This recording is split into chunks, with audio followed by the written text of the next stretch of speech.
الحمد لله رب العالمين، والصلاة والسلام على سيد المرسلين. أما بعد، فأعوذ بالله من الشيطان الرجيم. بسم الله الرحمن الرحيم. اللهم يا ذا المن ولا يمن عليه، يا ذا الجلال والإكرام، يا ذا الطول والأنعام، لا إله إلا أنت، ظهر اللاجين وجار المستجيرين وأمان الخائفين.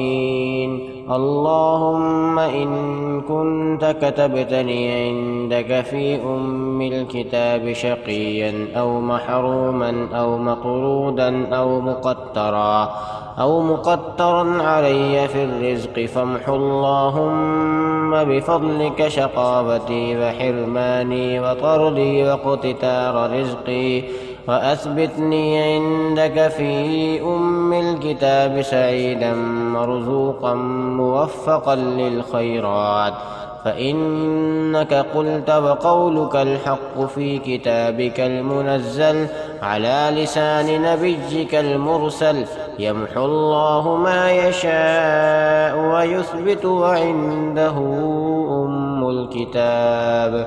إلهي بالتجلي الأعظم في ليلة النصف من شهر شعبان المكرم، التي يفرق فيها كل أمر حكيم ويبرم، أن تكشف عنا من البلاء والبلواء ما نعلم وما لا نعلم، وأنت به أعلم، إنك أنت الأعز الأكرم.